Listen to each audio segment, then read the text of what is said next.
Everybody, welcome to Jacob's Quest, and tonight I just got back from watching Lisa Frankenstein, the brand new movie from Zelda Williams, and yes, that's Robin Williams' daughter.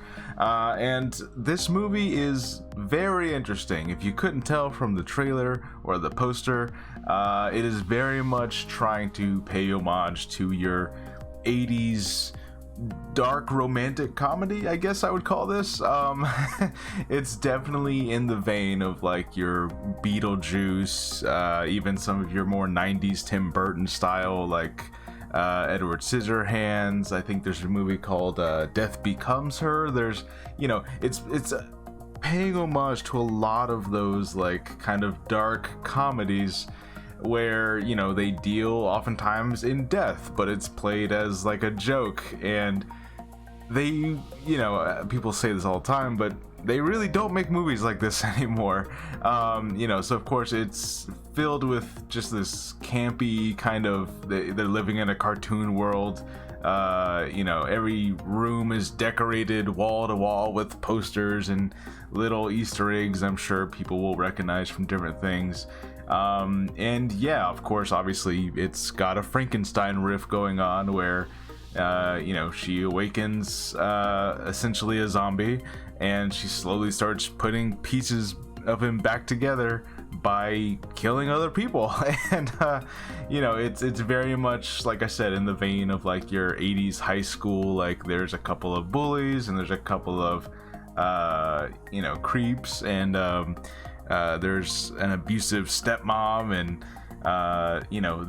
they have to carry this line I think it's real difficult to kind of carry, because the Lisa character here is very much obviously the protagonist of the story, and you're supposed to find her likable and be on her side, but at the same time, of course, she's committing murders. She and her new zombie boyfriend are committing murders, and she doesn't seem to feel all that bad about most of them, or the ones that she commits.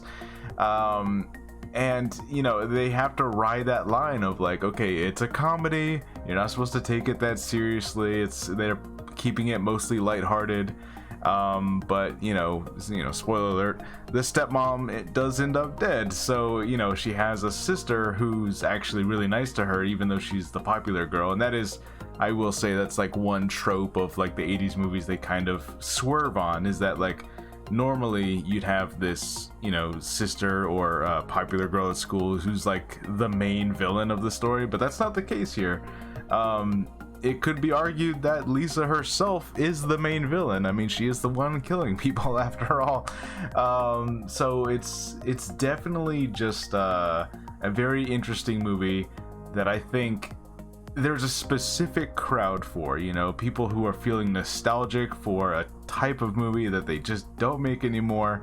Not even necessarily because, it's set in the 80s, right? But like, because of the tone of it, it is a campy, satirical horror comedy romance, but there's a lot of murder, and some of these scenes have a lot of blood, and you're like, oh right, these are not necessarily good people.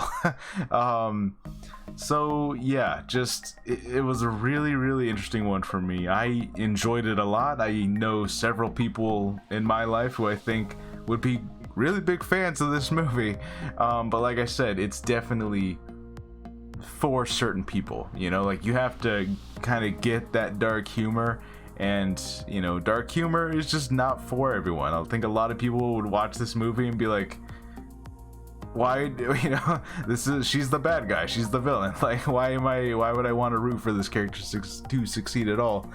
And also, I will say this: if you've seen your Beetlejuices and other movies of similar vein, they kind of deal with death and to a larger extent, and does YouTube like this word, offing yourself? I don't know how else you would say that. Anyways, so for example, in Beetlejuice, Lydia does have a moment where she wants to become a ghost like them, and she wants to like join the ghost world, right?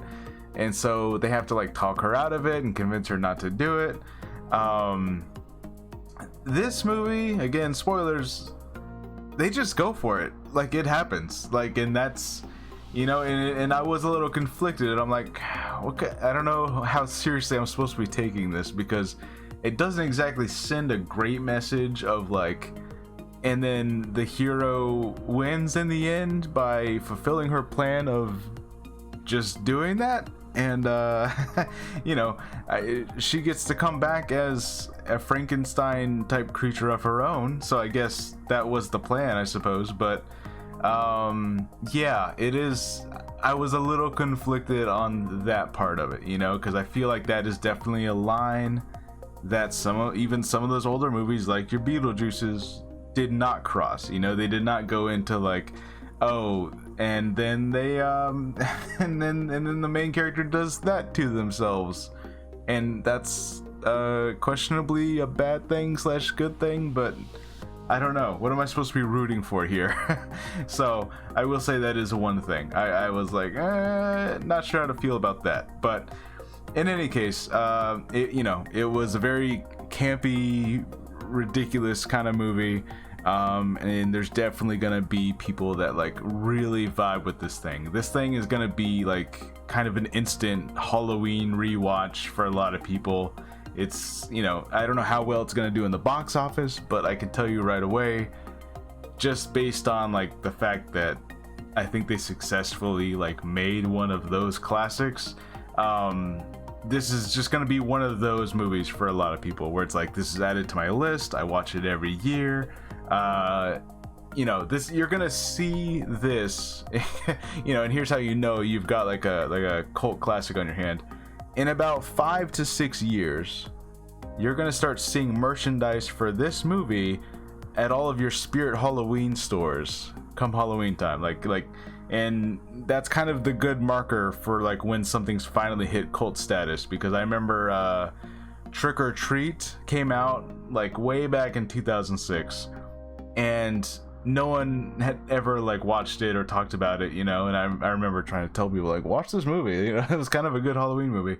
And it wasn't until, you know, 5 or 6 years later that you start seeing merchandise for it. And especially now, like even further, like every Spirit Halloween, there's like a whole corner of Trick or Treat stuff.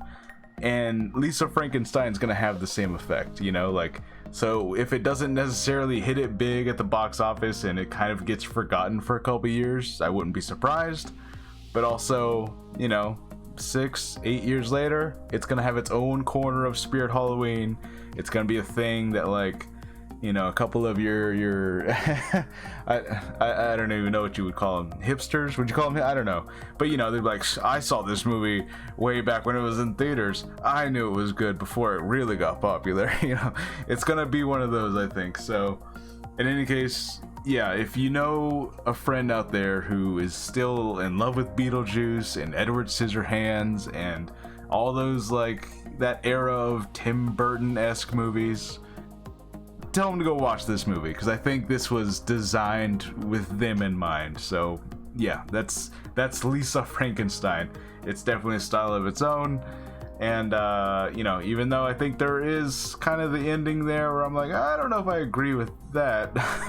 I think overall, yeah, they were successful in doing exactly what they intended on doing. So yeah, go ahead and check it out, Lisa Frankenstein, and I'll see you guys later. Bye.